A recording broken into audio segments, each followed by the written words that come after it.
Yeah. Here we go.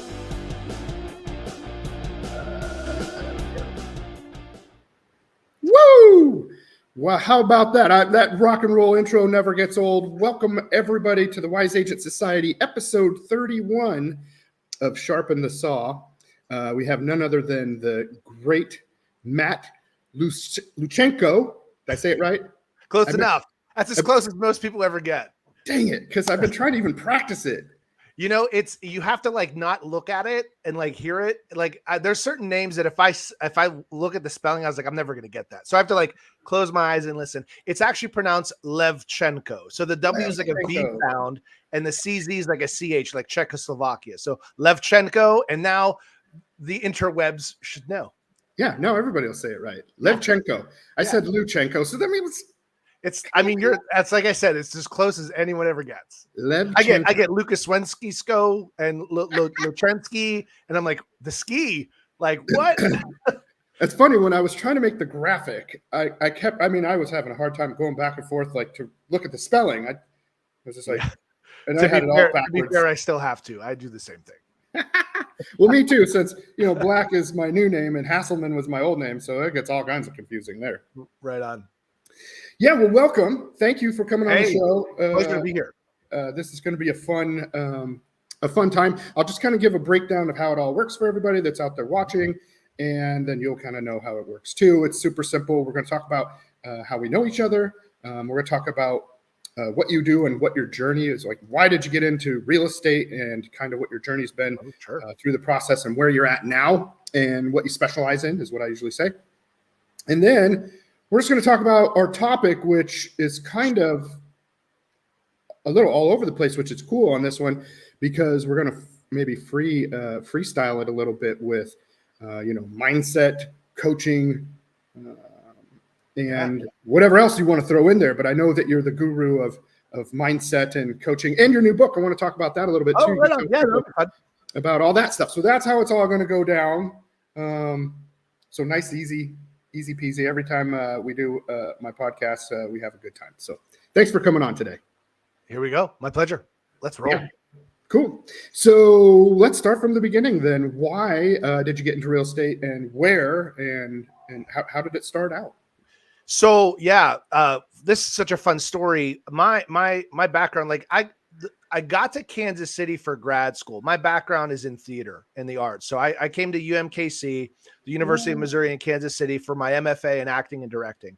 And, I came from Philadelphia. Temple University was my undergrad, came to UMKC, worked on getting my professional actor training, master certification. And then I was an associate professor for a little while, and I really loved education. So I worked, all over the city in any of the educational outreach programs. So Heart of America Shakespeare Festival, Camp Shakespeare, the Coterie Theater, Starlight Theater. I was part of their Blue Star Awards program as an adjudicator for them. And I kept gravitating into education. And once I got my master's, I thought I'd become a professor for a while. And then so I graduated in 2006, and right out of grad school, there just wasn't that much work for a new graduate in the educational space. And so I had to jump into work as quickly as possible. So I was the most highly decorated, highly qualified printer salesperson at Office Depot in downtown Kansas City,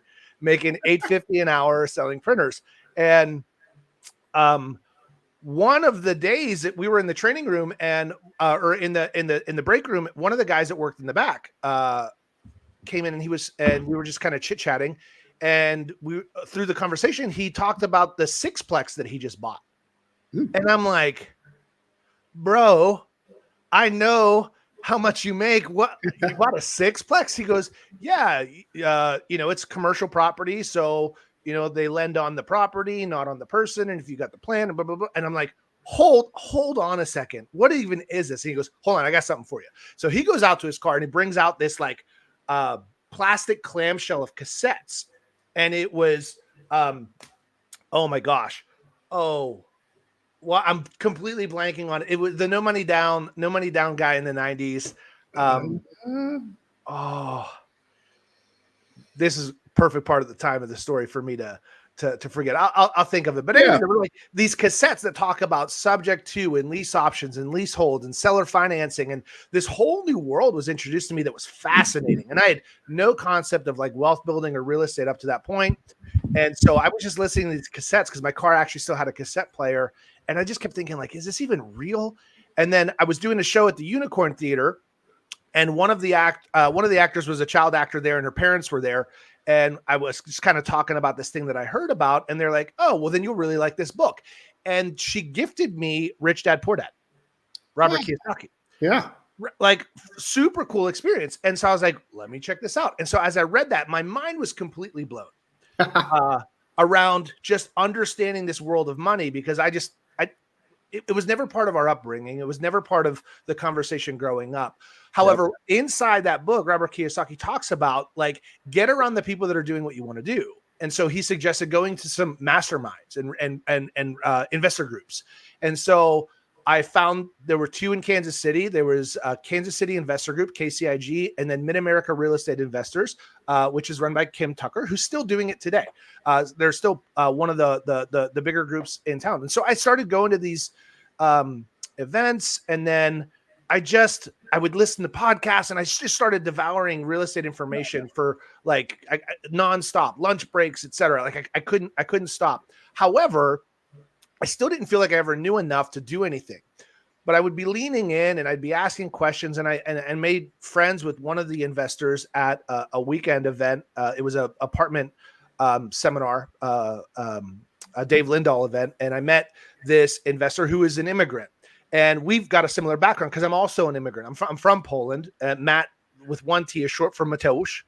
And I had to shorten it because when I started lead generating, nobody ever calls Mateusz back, but they call Matt back. So I just fix it. And it's Matt with one T. And so through those conversations, I just would reach out and be like, hey, can I shadow you? Can I follow you? Can I see what you're doing? Can I watch how you, because he was a subject to lease option guy on the Missouri side. And so he was like, absolutely. And I'm like, I'll do whatever. Like, I'll put out bandit signs. I'll do pointers. I'll do whatever you need. Like, I just really want to learn from you. I want to lean in experience. What I discovered is like, even with that ability to shadow, I still didn't feel like I knew enough. So I was like, okay, I got to cross over. I got to get my license so I can at least have like access to the MLS, so I can understand the transaction, so I can get the form. So I got licensed. When he found out that I had a license, he's like, perfect. Now you can help me run comps on these properties in Missouri. And then I'll just send you all my leads for Kansas, because he didn't want to work in Kansas because it wasn't as friendly for seller financing and subject to. And I was like, perfect. What am I supposed to do with those leads though? He goes, well, you've watched me enough. Talk to them like an investor would. And if they're interested in selling to an investor, we can connect them with a buyer. But if not, you can sell them as is if they have any equity. And I'm like, oh, you can do that? Wow. And he's like, yeah, just do that. And so that first year I still had wholesaling. I'm sorry.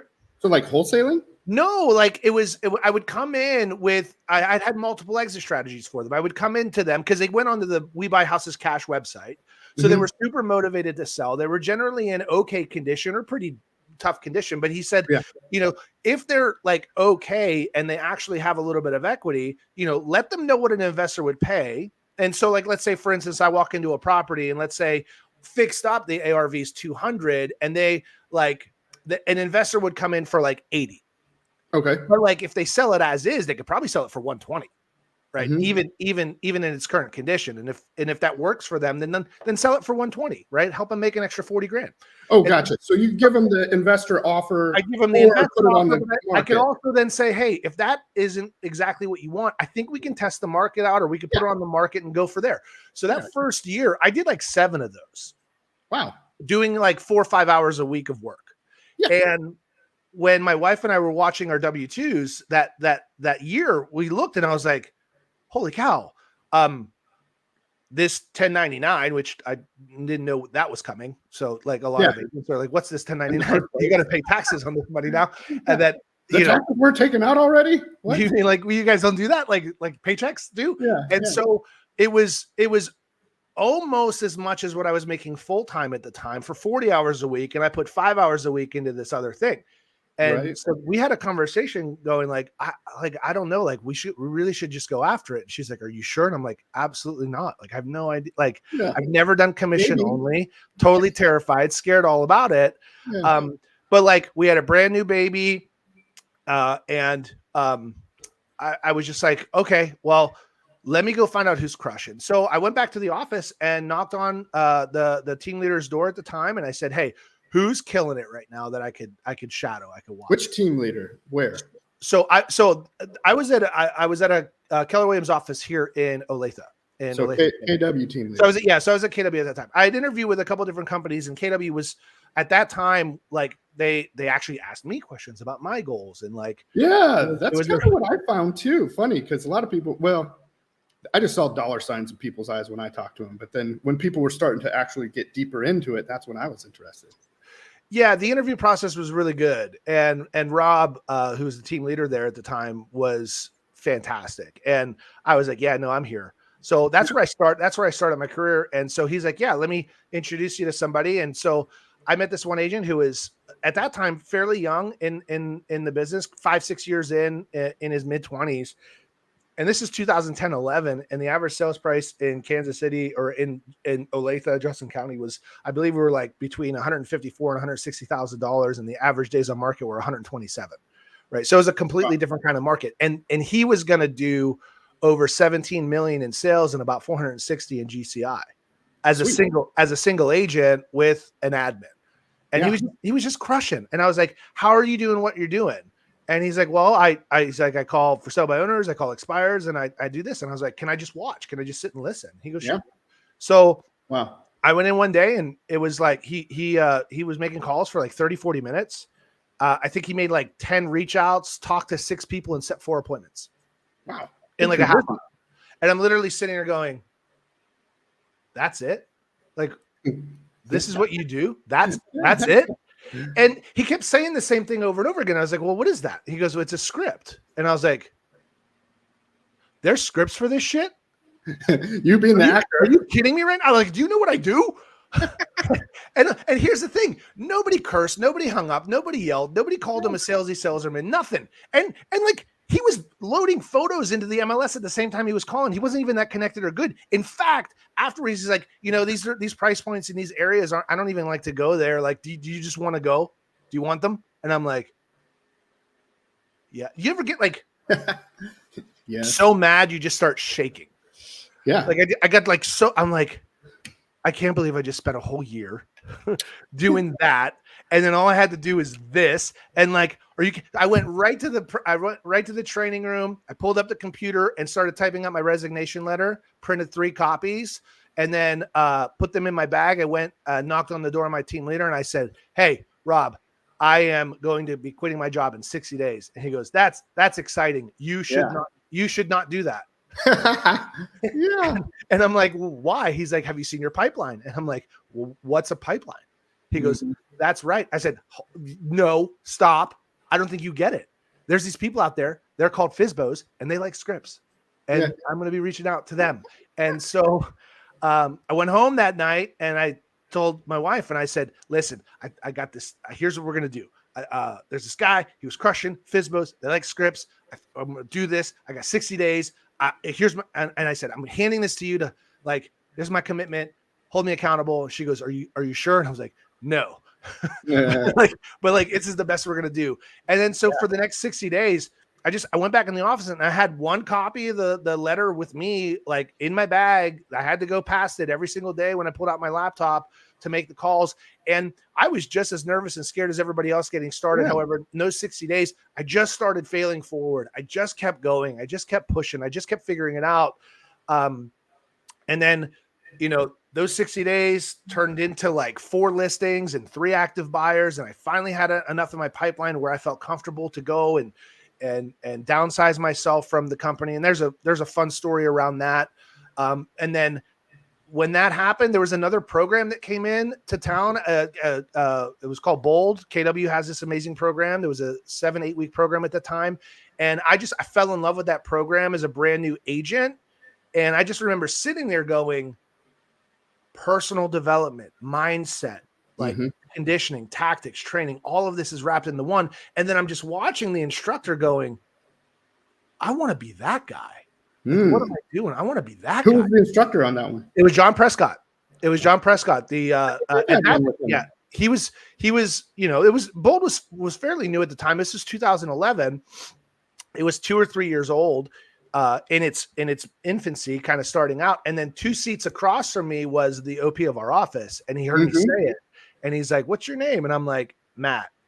And I'm gonna be a Bold coach. And then that Bold, I ended up doing 16 transactions. Yep. Like, I had 8 closings and eight new clients in there. And I pulled John aside and I said, "Hey, in this 2-month period, I just did as much business as I did my first year part-time. In this 2 months, I wanted to introduce myself because I'll be auditioning for the program one day." And I'm sure he hears that all the time. He's like, "Sure. Oh, good to meet you. Good to meet you." Good, and then sure enough, 5 years later, when I'm in Austin, I sat down and I said, "Hey, I don't know if you remember me. Of course you don't. 2011, Overland Park, Kansas. You did our Bold, my first Bold. It was in a training. We had 110 people in a training room. We were all back to back. We were crammed in there like crazy." Yep. I mentioned that I was going to be here, and here I am. That's awesome. Yeah, it was cool. So yeah. So cool story. And I think, you know, I hear this about what's cool to me is because I interview a lot of agents. I hire a lot of agents. I coach a lot of agents, all that stuff. Right. And I know you do too. So what's cool to me is like the fundamental things that you said that you did that made you so successful so quickly was building a pipeline, having conversations, and working your CRM. Would you agree? Yes. So those are the fundamentals. I'll add one more thing before that I've recognized in myself that kind of makes me different. And the people that are really winning at a high level is I didn't wait for anybody else to tell me. Yes. Like I sought out the killers. Like I'm going to find who's doing what I want to do, and I'm going to connect with you, and I'm going to either ask to shadow you. I want to ask to like, how can I connect with you, and how can I like lean in, and I want to learn everything I can from you. If you're doing something that like others aren't doing, I want to know what it is and why. Such a good point. That's what I did. I copied and ripped off every single person. I mean, I started with a team, you know, I was on a luxury team and I was a buyer's agent in Vegas. But after I left that team, which was only 6 months in, then I would just go down. I would literally go up to people's desks and say, "Hey, do you have a second?" But I mean, before they answered, I was already sitting down in front of them. And they're like, hey, if it's going to be quick. I'm like, yeah, it's going to be really quick. And then I'd, you know, I take up their time, and then I'd sprinkle it around. So I wasn't bothering everybody, but yeah, crazy. Cool. I love it. So then became a Bold coach. And then COVID happened, right? Pulled us off the road. Now let me rewind a little bit. Were you running a team too as a Bold coach, or did you? So let me kind of bring a little bit of context to that part of the journey, because I jumped ahead like 6 years, where in that time period, you know, I was a solo agent, I was a part-time agent, became a full-time agent, started growing my individual business, and I thought I was on the path of the 7 levels of the team. Yes. Right. And however, I started, like, people would start asking me, because I was fairly new, going, "Well, how did you do this?" And I'm like, "Well, I don't know. I'm just kind of doing this. I'm doing this." And I'm like, I've got these 3 pillars that I'm focusing on. And for me, it was for sale by owners. And I was running Craigslist ads on HUD foreclosure homes for investor buyers. Craigslist, and I was, baby. Yeah, but this was like early Craigslist, before like they started putting all the crazy rules into it. I was doing it too. I was doing HTML clickable links on Craigslist at a massive level. I had about 640 ads active at any given time. I was adding 4 to 6 leads a day into the 10 days of pain campaign. And every month I had anywhere from 10 days of pain. Yeah. So we've got a lot of parallels here. Yeah. 600 a month. I was doing 20 a day, 20 leads a day. 20. Yeah. In Vegas. Nice. Yeah. That's fantastic. So, so that's how I was building it. And so I was getting ready to hire an admin. I was working on like a showing assistant at the time. And then I was getting asked like, "Hey, would you ever consider like becoming a productivity coach or teaching other people how to do what you're doing?" I was like, "I don't even know what I'm doing." Like, no. They're like, no, you do. Like, let me share with you. And then, so my question was always, because in my mind, I was like, well, I gotta sell, you know, 75 or 80 transactions a year to qualify to be a bold coach, or 50 transactions. I can't remember what the qualification was at that time. Or you could do it on a leadership path, where if you recruit a certain amount of agents to the office every year. And so my question was, well, if I go in this direction, can I become a bold coach? And they're like, yes. And I'm like, well, then I'm interested. And they're like, perfect. Well, what would make you really interested? And at that time, I threw out a number that I thought was ridiculous because my financial thermostat, again, was really low. Like I was making 30 grand. Right. And so I threw out a number like I was like, I don't know, like 75 or 80 grand or something like that. And they're like, yeah, we could do that. And I'm like, oh shit, that was too low. I should have. That was too low. However, it was one of the first times where like my wife was like, wait, I can finally either start working or stop working or go part-time and become a mom. Like, and I'm like, cool, then let's do that. And then as a productivity coach, I launched a new agent coaching program called Mint, stood for Megas in Training. Ended up creating, a good handful of capping agents from brand new licensees, brought in 55 agents at that time. And that started getting some people's attention for leadership and running offices. And so I started getting recruited for leadership and the team leader roles, and had a chance to step in at a couple offices, and did pretty well as a TL, right? And so that first year I hired 103 agents as a brand new team leader. And then I transitioned to another. I'm sorry? Kansas City or Olathe or where? Yeah, down in Olathe. And then I moved over to another office across the other side of the city in Lee Summit, did 135 agents there. And then I stepped out of leadership because I joined up with a mega team and became the director of expansion for them. Who was it? Cody Gibson? No, it was the Hearn group, James and Michael Hearn. Hearn group. Okay, yeah. So they were building something really big. I really loved what they were doing and just the vibe and the agents on the team. And so I was like, hey, let's do this. And so we opened that next year. We opened 11 expansion locations that first year. And then I was the first expansion agent. I moved back over into production. We did 52 units, just about 8 million in volume between myself and two other agents that we had working in that group.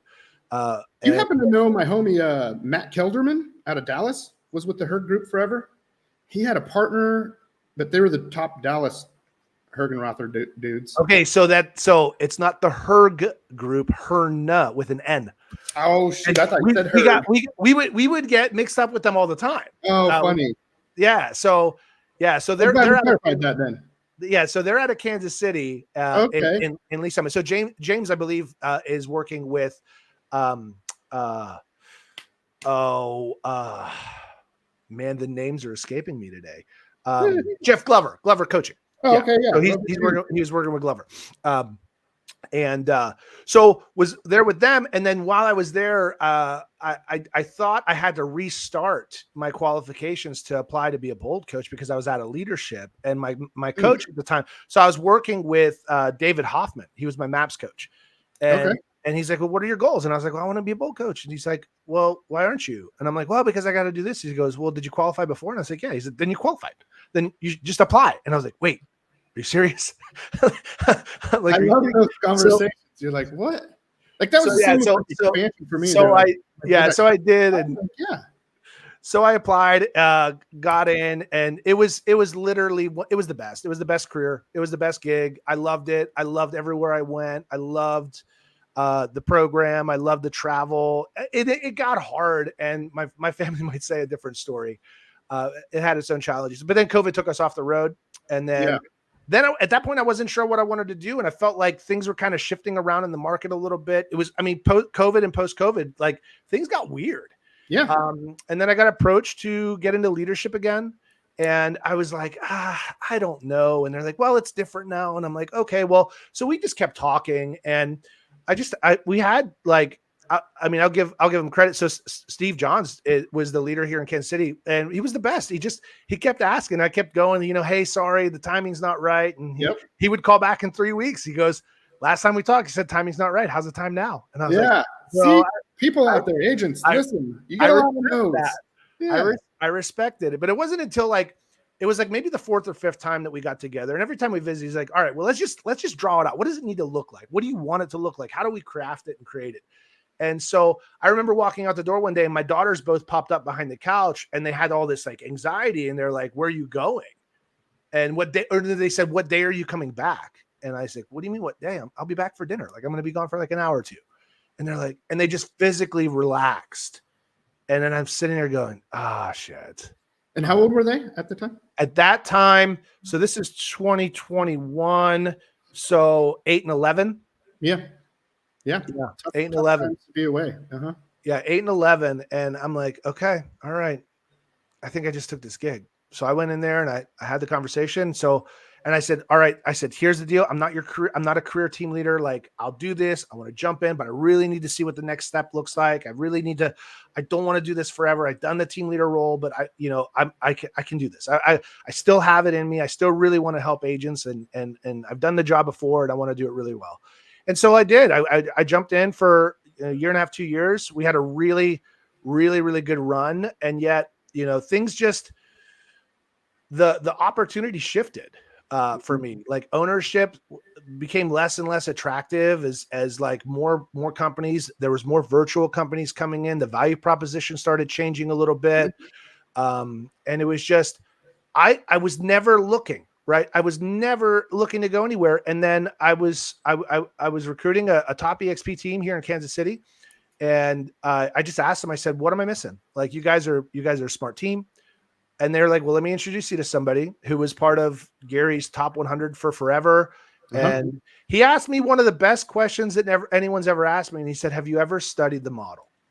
Right. And everyone always would say, well, do you know about EXP? And I was like, yeah, I know about EXP. It's a pyramid scheme. It's a house of cards. It's this fake cartoon company online. There's Donkey Kong. It's basically, it was like, I had all of the information that I had about EXP just from what I was being fed and given by leadership and by given at the events. Yep. The thing for me that shifted was it went from like, when it first started, it was like, you know what? Hey, it's imitation is the biggest form of flattery and it's an online. So good luck for them. Right. It was like dismissive, but then it was like, kind of like started making fun of or poking fun of. And then it started to be like negative. And that was like, for me, I was like, ooh, that's fear-based. Like, so what's that about? And so I started seeing more and more people, teams and coaches that I respect, that I really liked, that started making moves. And so I started reaching out to several and I'm like, what's going on? And they're like, you got to see it for yourself. And then at the end of the day, what it was like, once you see it, you can't unsee it. And then I started kind of doing some pro formas around what my life and my business could look like with that model. And I've got a certain amount of energy left that I really want to get after it. And that's when I went and back home and talked to my wife. And I was like, what if I told you I was looking at other companies? She goes, outside of KW? I said, yeah. She goes, well, why? And I shared with her a couple of things. She goes, why are we still there? And I was the last person I thought she was going to be to tell me to go. Right. She's a super high S. She's very stable, steady, loyal. Like my wife. Right. And so, and I'm like, well, I mean, I love the people. I care about them. Like, it's not going to be easy. It's going to be extremely difficult. And it's going to create some waves. And she goes, what? Who are you loyal to? And I'm like, I've heard this before. I was like, this is what I've told agents, right? I love my broker. Cool. I get it. But she goes, listen, you're only feeling bad because you're winning. She goes, if you had missed your numbers for 90 days, what would the conversation be like? Yeah. And I'm like, it'd be an exit conversation. And I'm like, she's like, yeah. So, hey, like, if it's better for us, then you just got to do what you got to do. And that was one of the things that I always said is like, I'm not loyal to a brand. I'm not loyal to a flag. I'm not loyal to a person. I'm loyal to a quality of life. And I've got no regrets up to that point. That model was absolutely the best model for building a real estate business. And for me, I felt it like it was the best path for me to grow until it was. It wasn't. Yeah. Until it wasn't. And I was never mad about anything. However, transitions are hard. And I had a lot of relationships there, a lot of influence. And so it was probably one of the most difficult year or two that I've ever had in my career. Right. A along with, a lot of other challenges that I had to deal with and overcome. And it was probably the most growth I've ever had in my life, personally and professionally. Yeah, I love it. And it is crazy that hearing your story, that like how seriously freaky parallel it is of what we've done, but it's cool that you were driven by being a bold coach, and I was driven to be like a mini Cody Gibson. Like I wanted expansion team. That guy's an absolute stud. Like, oh, I love him. He was one of my first bold coaches, and I quit going to it because I thought he was so freaking boring. That's the truth. Now, he's doing his bold thing, and he was like, he was using his scripts and all this stuff, right? And I was just like, yo, man, I got business out of it. It was still good. I went to like 3 of them. Mm-hmm. And then I was like, I don't want to do this anymore. I'm not into this. And then later, maybe a year or so later, I was in the top 5 of my office, of the top producing Keller Williams office in Vegas. So then I got to go to a private mastermind with Cody, and it was a whole new Cody. It was like, if you've known and met with Cody, it's like the real Cody, And I was like, okay, not the PC bold coach Cody, which all of the Codys are great. I'm just, I was just not feeling the first time. And then now he's, we're buddies. I love him, and I wanted to be like Cody, and I wanted to have all these expansion teams, and that's kind of what was driving me through my journey. And then kind of the same thing, all those things that you said. I had massive agent to agent referral networks going, that I'm getting 25 deals a year out of my 3 markets or whatever through other Keller Williams agents. And that's what I didn't want to give up, and the people, all that stuff, the same stuff you said. And it didn't make sense until I started talking to people that were at EXP that were giving value first, and not just trying to slime me with, you got to join EXP, but I don't really know why. And I'm like, okay, cool. Yeah. I'd ask some questions. They didn't have answers. Yeah. So it took me 3 years with Jesse Zagorski, who I ended up joining, lunches and lunches and lunches. And eventually I was just like, you know what? I started seeing stuff, and then I started getting into it more. And I'm like, it was time, the same thing. Talked to my wife. It was during the pandemic. Well, mine was probably 2021 or 22 that I moved. So it was April of 22 for myself. Yeah, I think it was 21 for me, but right around that same time, and for the same reasons. But then I changed my whole business model because, oh my gosh, I was running 3 expansion teams. Yeah, 3, and then now the way that looks is so different. I mean, in a good way. It's just the EXP model is built for expansion teams, but it doesn't even look the same. You get to help more people without micromanaging, and you micromanage less. It's amazing. I can't even believe. The more I learned and the more I got into it, the more I realized was possible. And now I have 109 agents, nationwide. I had 5 in 3 places, and I was working my buns off managing them, and then now it's going up every day. I have new agents every day. It's fun. It's really fun. And I'm continually blown away by the speed and the foresight and like the forethought from leadership from Glenn and the Alpha group. They get together quarterly, and just how quickly they're able to make any kind of adjustments that are so agent centric, and like just all of the adjustments and updates to the models that continues to make us one of the most sustainable and profitable models out there. Size and sustainability and profitability it's incredible, and it's so fun to watch. And even with all the third party analysis and just taking a look at what's so different about EXP versus all the other opportunities out there, it feels good, and it's comforting to be somewhere that I know is going to be here when it matters, right? Like, there's a lot to say about these like early opportunities. That's cool. There's a lot of upside, and there's a ton of risk, especially if you've like, I only have about 5 or 7 years left in the business. Like, what a tragedy it would be that like you're going to risk like your sunset years into something that you're not sure is going to be sustainable or even here.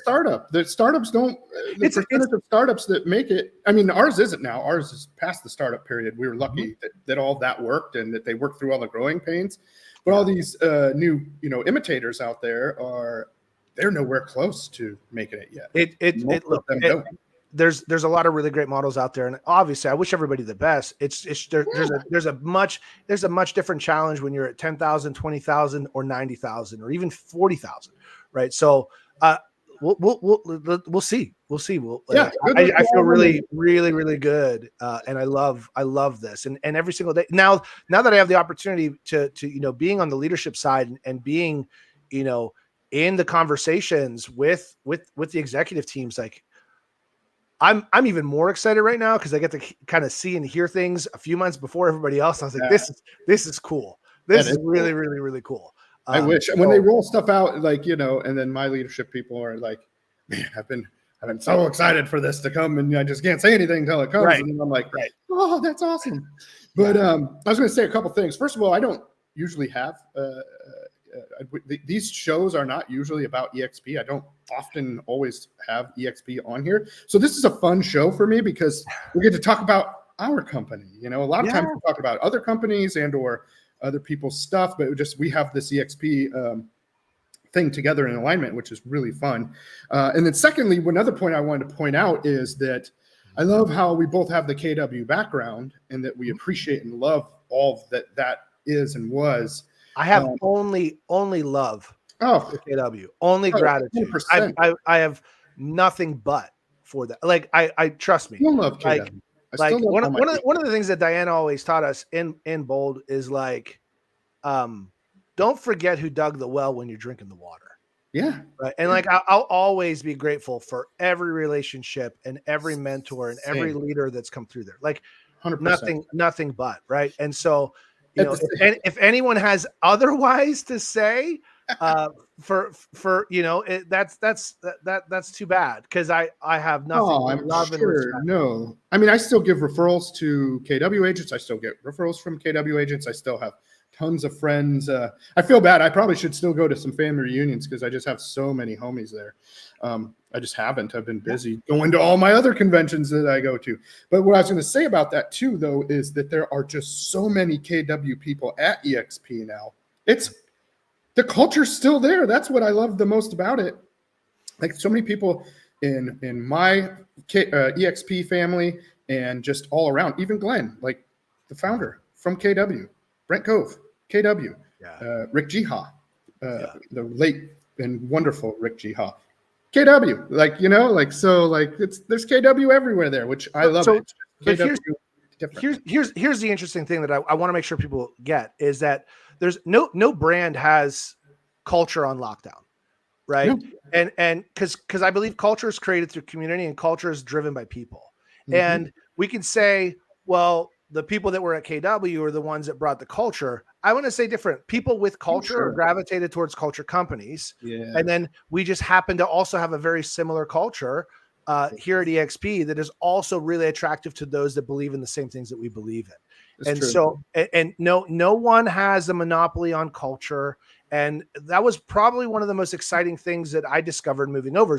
I was really concerned. I was like, I love where I'm at. I love the people. I love like why we do what we do. And I was so worried that like I came out of an office of 466 agents, and I was 466 was that's roughly what I had when one of my last ones too. I was concerned that I was going to feel like I'm on an island. However, the relationships that we have here in these types of formats and conversations have been as impactful and as like close and genuine. Like it's been phenomenal in that capacity. So yeah, I love it. And I love it because there's a lot of this, right? And so of course the pandemic helped kick that off even at a higher level. I mean, that's when I started coaching I was doing virtual, coaching and running teams virtually before that even, but when it kind of got mainstream during the pandemic, when everyone was forced to do it, that's when it was also just like made up in my mind. I'm like, first of all, I love the idea of an office, but and I would always make sure that we bought houses and stuff. We're on our 21st house in 16 years of marriage. But anyway, that's a lot. Yeah. So we would always buy houses near the office so that it was convenient for me to be able to go in for, basically to help coach other people and have fun and socialize. I didn't go to the office to do work. I couldn't do work at the office because I'm too much of a jabberjaw. Yeah. So I have to be at home. But anyway, so my point is like, I don't need the office to do that stuff. I can do it this way. And we do so many relationship building daily Zooms like this, where I'm seeing the same people every day. Some people I've never met in real life, and then I meet them at conventions or whatever. So you get the same vibe, you get the same feeling. I take people to lunch weekly here where I live, everywhere I go. I'm constantly going out with people and networking. I'm a part of the committees of the local associations. I'm a part of all kinds of stuff. So I am tapped in with agents face to face all the time. And there's nothing I've missed there. So I love it. Yeah. Look, there's going to be agents in offices of 500 and 800. They're going to feel alone because they don't lean in. And there's going to be agents that are always feeling connected because they are connectors. Yeah. And so like your environment's not going to determine that. It's going to be your intent and whether you're going to move forward with it. What's super exciting about this new role that I get to do now for EXP is, you know, one of the things that I was really passionate about is creating connection through community, doing real life events, we would create these masterminds, we would create these meetups, we'd create these events where we'd have speakers and collaborators would come together. And so for the last 2.5 years, myself and my partners, we were doing them at least every quarter, if not more. So we would be doing, you know, 4 to 6 events a year, just with the goal of creating connection, community, and value that happened to work for us for attraction. And then when I had the privilege of emceeing the EXP regional rally here in Kansas City, Sean Murphy was our corporate representative here and was like, hey, you know, there's a cool growth opportunity that are being created. You should check them out. Like, you should take a look. And I was like, I'm good. I'm cool. Sean was my TLN KW, by the way. Right. Yeah, he's the best. We've got some great photos of us devouring some beef ribs here in Kansas City. Oh, that's awesome. So when I looked at it and I read through the duties and the objectives for the role, I was like, you know, this is already kind of what we're doing. And so I had a couple questions and went through the interview, and Russ Lagan is my direct supervisor boss, and he's incredible. And one of the few people that when I watch him work, when I see him on stage or in a watching in a presenter capacity, I'm like, that's somebody I can learn from. And that's somebody that gets me really fired up. And so when I heard that he was also in charge of the role, I was like, all right, I'm in. Like, let's do this. And so the reason why I bring this up is EXP up to this point has been playing a lot of defense on the corporate side and really empowering our influencers to be the ones with growth.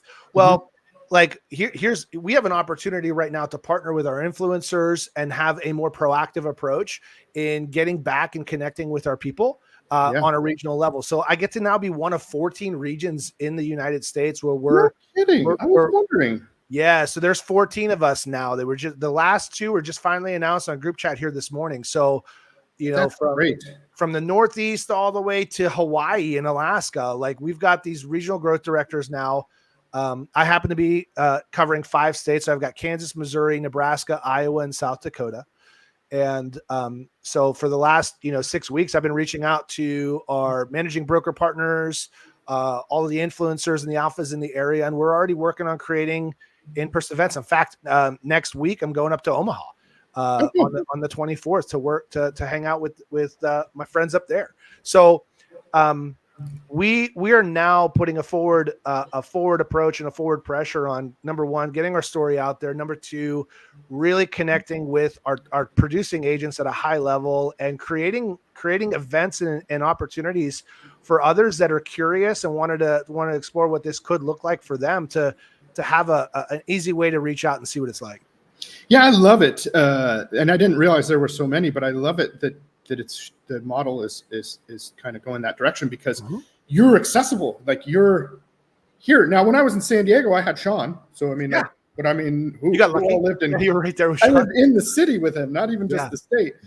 Plus I know him personally. And so like, that's great. But like, and then you had your other side, the other half of the country, and that was it. And I forget, there was a gal back then that was doing that, and she was awesome too. Anyway, So this is great. I think that's going to be fun doing events with you and getting more involved in that way. It feels more like, I don't know, what do you call it? Like some collaboration and or, culture coming together, within our company instead of us just doing it ourselves. So that's fun. Yeah. Yeah. Yeah. Good deal. Well, I wanted to ask you a quick question. There's a little shift here, but what are the medals for in the background there? Oh gosh. So those are running medals. Those are races that I've done in the past. And recently I've renamed them my Promise Keepers. Uh-huh. And they're just reminders of the work that has to get done in the mornings in the dark when no one's around. Mm-hmm. In order for, so one of my coaches, his name is Anthony Trucks. He's my speaking coach for public speaking. And he has a system around, it's called dark work. And it's understanding, the work that gets done in the dark that has you celebrated in the light. And so one of the biggest challenges I think that we have as entrepreneurs, as spouses, as fathers, as brothers is oftentimes we kind of like lose track of certain things, including the promises that we've kept or the promises that we've made to ourselves. And sometimes we let ourselves off the hook too easy because we think that there are no other collateral damage. However, when we break the promises that we made to ourselves, especially the promises that we made that allow us to become the biggest and best version of ourselves, to sharpen our saw in health, in physical and mental health, in wellness, in all the things, when we let ourselves off the hook for that, we're actually sacrificing the relationships and the opportunities that we have with the people that we care about most. Right. And so that's kind of where the book started to get its infancy from is case studies and examples of how the entrepreneurial curse can hit families and relationships when people least expect it. And so through the years, through all my coaching, for the last 9 years, I've been coaching agents and teams and business owners. And one of the things I found that's prevalent in our entrepreneurial society is there's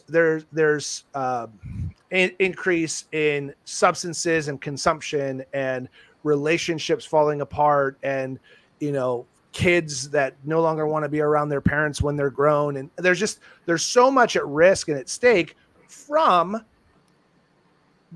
these mousetraps that we create for ourselves because we haven't done the work to create the systems and the leverage and the tools to actually be more present at home instead of having to rely on buying presents to show our families that we care for them. And so my mission and what I've discovered over the last few years is I'm here to help preserve the family unit. I'm here to help preserve physical and mental health so that our families and our loved ones, they don't just get what's left of us, they get the best of us. Right. We got into these industries in this business to create these amazing lives for the people that we say we care about most. And just so happens that if we don't go all in and really become business owners and not just highly paid employees, we sacrifice the very people that we said we do this for first. We miss the dinners. We are not present on vacations. We're disconnected when we come home. Like it gets later and later, right? Like there's so much at stake there. And it all has to do with the ability to be present. And so the book that I'm writing, it's called The Entrepreneur's Regret. And it focuses on the three key areas in our entrepreneurial lives, and that's leadership, love, and life. And so leadership is our business quadrant or our business triad, where if you're not fully present in business and you don't really understand what the leading indicators are, with what the activities are that create the most revenue and fill the pipeline, if you're not fully present and able to go all in on that, when you're home and the phone rings and there's a lead or something else, you have to answer. And so you start missing these opportunities at home because you weren't fully present. Here's the thing that I do know. If my pipeline is full and I have either the amount of closings or the amount of recruits or the amount of transactions or whatever is coming in, I'm not super concerned about that 7, 8 o'clock piece because I can return it at 9. And if I happen to lose 1 out of 10 because I wasn't there right away, I'm not concerned about it because I filled up my pipeline. I've earned the right to disconnect to be home. Right. Conversely, if you're not fully present when you're at home and you're not leaning in and creating, attention, because again, presence isn't about being there. Presence is about attention. Right. And what I've discovered is that like my kids don't want to be around me for 2 hours. They want 20 minutes. If I can give them authentic, genuine attention for 20 minutes, yep, they're playing Roblox after that. They're on Snapchat or whatever after that, right? And so the same thing with our spouses and our relationships. Now, all that being said, the last part, the physical and the mental health, in the last 3.5, 4 years, I've had to go through some of the most significant journeys and transformations in my own mindset and physicality than ever before. And again, between the three, it's the one that we ignore the most. And however, it's been the one that now that I've put it first has made the biggest impact in the other two. And which one was it again that you're talking about? The physical and mental health. Physical and mental health. Yeah. So, I was writing down some notes. So it's the health quadrant. It's the life quadrant. And we talk about health. And in my world, the health is physical and mental. And it's the mental part that we don't talk about as much, especially with men. Yep. Right. And so there's not enough out there. I mean, Brene Brown talks about it a little bit with Dare to Lead and the courage to be brave. Did you say Renee Brown? Brene with a B. Brene Brown. Yeah. She has a really, really good book on the courage of vulnerability. And she talks about an interaction with a man in one of her book signings. And he was standing there with 3 books and he got to the line and he asked her, he says, "Do you do any studies in health on men?" She goes, "No, I don't." He goes, "Well, that's convenient." And she goes, "Huh?" And he goes, "Do you see those 3 girls over there?" And he goes, "They'd rather see me fall dead and fall off my horse than to show any weakness." And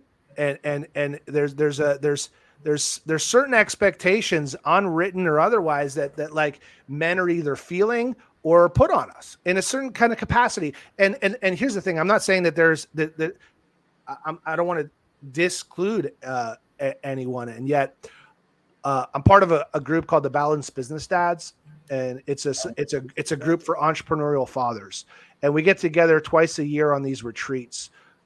Where we can get together and talk about the areas where we feel like we're winning and the areas that we're really losing in. And the challenge is that when you're a dad and you're an entrepreneur, like all day, every day, everyone's coming to you for answers. And the hard part is there's some times because there's no manual for this life, right? And there's times where I don't have the answers and I don't know where to turn. Yeah. And I don't have, anyone in my phone that I can call and say, "Listen, man, I'm super struggling right now. Like I'm in a real bad spot. I'm feeling really dark. Like I'm kind of emotional and I might cry. Like, is that okay?" Like, think about that. Like, when's the last time you felt comfortable or confident enough to call another man or brother and say, "Bro, like I'm at my limit. Like, I don't know what to do." Like, yeah, I'm fortunate I have a guy. But I know a lot of people don't. So that's the thing. I got my best buddy who I mean, we don't ever cry, but when we cry, we usually cry together. So, which is weird. And it's not weird. It's just, it's funny how that works. Like it's hard to cry on our own, but we can cry together. Well, and I'm lucky to have that because you're right. So many guys don't have that. And I try to be that guy for other people too. Yeah. And that is an incredible thing. And that's a gift. I've seen so many examples that it's not that way. And for the most part, people don't have it. And it's really sad. And it's a tragedy out there. Right. So just putting it out there, just so everybody knows, if you don't have a guy and you do want a guy to talk to and be vulnerable. There's 2 guys right here. 2 guys right here. Easy peasy. Good listening, good talking, good hanging out, no judgment. I also want to put it out there, right? Like here's the thing, like everybody that you meet is going through it. So Mhm. like there is some sort of journey, there's a challenge, there's a suffering that Mhm. everyone is going through. And yet when you're dealing with it, you think you're on your own, and like you think that all these other people that seem to have it together like couldn't relate. Listen, I can't share enough. Like um man, life is hard, business is hard, relationships are hard. Don't do it alone, Yeah. right? We have each other if you reach out and be vulnerable and just that's what makes you win and makes you really successful. Being able to admit that you need help in certain places and move forward. Like that's the biggest piece. That's the hardest piece a lot of times. So be vulnerable, be okay with failing or feeling failure in any way, any capacity, Yeah. even if that means the way you think and feel about yourself or your family or all that stuff. Yeah. Uh, Good stuff, man. I've also don't think we've ever gotten that deep on my show, so that's really cool. I Hey, appreciate that you brought that let's up. break some boundaries, right? This is a good show, man. I'm really excited about this. I hope other people really enjoy it too. We are Yeah. getting close to out of time here. Right. So, maybe in a couple of words, what's a good way to summarize what we've talked about, what you've shared with us today? Wow. So Or what do you want to leave people with? yeah, what the thing so okay. Um we introduced this piece on the at the backside, right? So like I'm grateful for the entire journey. However, there's so many mistakes and pitfalls and valleys and losses and giant L's that I took along the way Mhm. that some might say like were required and necessary, but there's some that like were stupid and I should have known better and I didn't, and I just did it anyway, right? So my whole intention and desire with putting this book together is, number one, create awareness, and then number two is inside it I share several frameworks around how to navigate and how to like kind of fortify yourself in these things. Because here's the thing: if you have the intent to change, it's never too late, right? Like if you have the desire to change and grow, then it's not too late. It doesn't matter how far, how separated, or how despondent everyone is in your life. Like if you have the desire to change, it's not too late. And so there's Yep. frameworks around it. I'm doing I'm doing a 3-day challenge around some of the frameworks for this in October at some point, moving forward. And you can go and register. It's free. It's just positivelypresentlive.com, where it's going to be a 3-day, 90 minutes, 3 days. We're going to be going through the frameworks. We're going to go through some of the different exercises and things that I've used along the way from that coaches have given me to kind of get through and navigate some of those things. So if there's any piece of this that resonates with you, come check it out. Come just be a part of the community. You just may hear something from somebody else, even if you don't choose to participate, Yeah. that can make all the difference. So Yeah. I just want to offer that to the listeners as just so normally there's a cost for that, but for everyone that's listening on your podcast, that link is going to take them through for the free registration. Awesome. Thank you so much for that. So, real quickly, in case anybody wants to get a hold of Matt, his real estate or his email address is at the bottom there. Yeah. You can also reach out to me directly. You can find him on social media. And I always like to volunteer my guests this thing to my followers and listeners out there is that anytime anybody would like to connect with either of us, and let me know if this is okay. Maybe you're too busy, but I like to invite people if they have questions or want to learn more about something that we talked about that they can reach out to us and talk, and we're happy to walk them through business ideas or a little consultation or a mastermind and whatever. And I do that all the time. People are welcome to call me. I mean, I talk in business mastermind with people all day. I'm getting hundreds of people and lots of conversations every week. And I know you are too. And so anybody out there, the only people on our show are here to share and give back to people for the sake of sharing and giving to people, business people, and especially in the real estate world, but any kind of way. So that's cool with you too, Matt, right? They can reach out to you if they reach out to me. The easiest way is probably just through social media, whether it's Facebook or Instagram. Just shoot me a DM, and then I can get you a link to my calendar, and we can jump on and have a convo.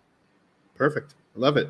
Well, thank you so much for coming on the show. This has been one of the coolest shows that I've ever done. Like, it's just unique in format, just because we talked about a lot of things that are actually applicable to me too. So I feel like, you know, we talked about a lot of current things that are happening in my life and our business and all of that. So this has been super fun. So I appreciate you coming on. Right on, man. No, this was a blast. Thanks for the opportunity to share. Yeah, and well, I'm looking forward to seeing you at some of these events that are going to be coming on. Hopefully I can be helpful in planning some events. Yeah, man. In the area, and we can do some cool stuff. Because I love events. I love getting face-to-face with people. It's my jam. So again, thanks everybody for watching. Join us next week, Tuesdays at 11 a.m. Central Time for Sharpen the Saw episodes with the coolest people around the country that like hanging out with your boy Shay. So we're going to take this out with a little bit more rock and roll music, and I hope you all have a great day. Woo!